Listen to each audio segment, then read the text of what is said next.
Bem, eu vou voltar para o Corinthians, mas eu quero voltar para o Anápolis, para o Bom Sucesso, para o Flamengo, porque uma das questões que mais surge para nós aqui, através dos nossos alunos, eles perguntam, como é que nós vamos entrar nesse mercado? Como é que nós vamos nos inserir nesse contexto? Né? E eu já conversei contigo várias vezes sobre isso, e eu gostaria que tu salientasse algumas coisas que aconteceram na tua carreira de dirigente, lá no Anápolis, quando tu foi contratado, no Flamengo, quando tu passou, né, de um observador para ser o scout principal, que tipo de situações são criadas no teu cotidiano para que tu receba o convite, como é que tu te aproxima, né, dessa atividade? O Corinthians já foi em cima de uma realidade, tu já vinha tendo destaque no Flamengo, o mercado reclamou a tua presença numa condição superior, né, sendo o chefe do departamento.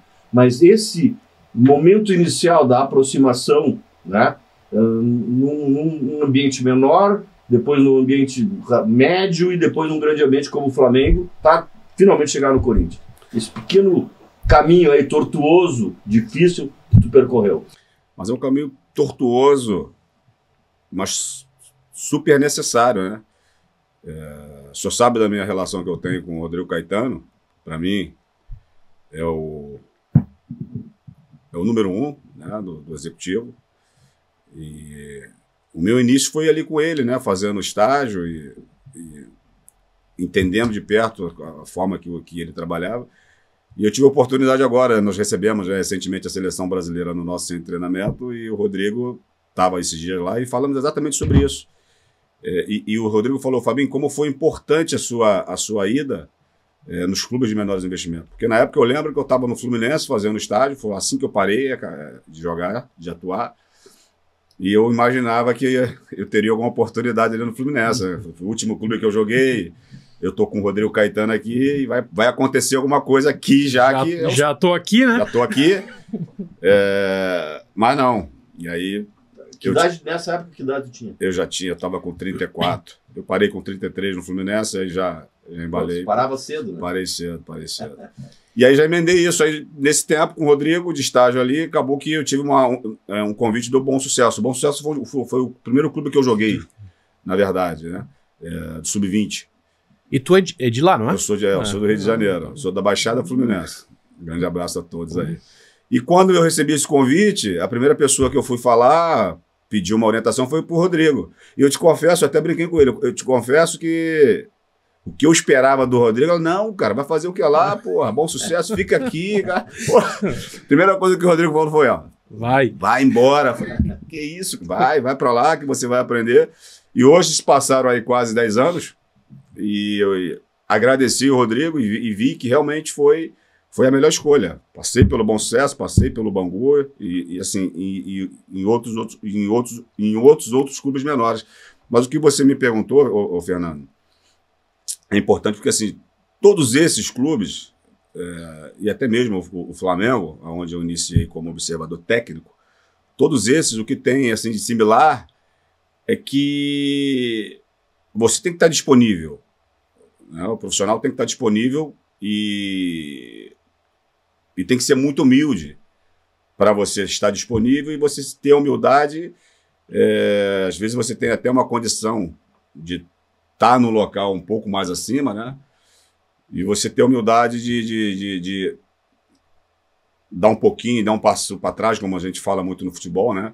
Para depois você dar mais 3, 4 para frente. E você, às vezes, a porta de entrada, geralmente, é bem difícil ser da forma que o profissional, às vezes, almeja. E você tendo essa humildade de dar um passo para trás, de você, às vezes, entrar por um outro caminho, por uma outra porta, acaba que esse pode ser um caminho interessante. E o caminho do conhecimento, de você estar sempre buscando conhecimento, já que nós estamos falando de futebol, né? Estamos falando o futebol, ele não é só da área executiva, nós estamos falando de futebol, mas se nós formos entrar pelos departamentos, nós estamos falando de departamento de análise, de mercado, a parte física, a parte médica, a parte de imprensa, tem vários outros caminhos que você consegue ter a oportunidade. E aí dentro, uma vez dentro, você sempre tendo conhecimento, passando para as pessoas que estão ao seu lado, que você está muito interessado e você consegue falar com propriedade daquilo que você está buscando. Então, acho que o caminho é esse, foi esse caminho que eu percorri, sempre muito interessado. O Fernando Carvalho relatou aí as diversas ligações que eu já fiz para ele, para tirar dúvidas. Você tem que ser humilde, né? Você tem que entender que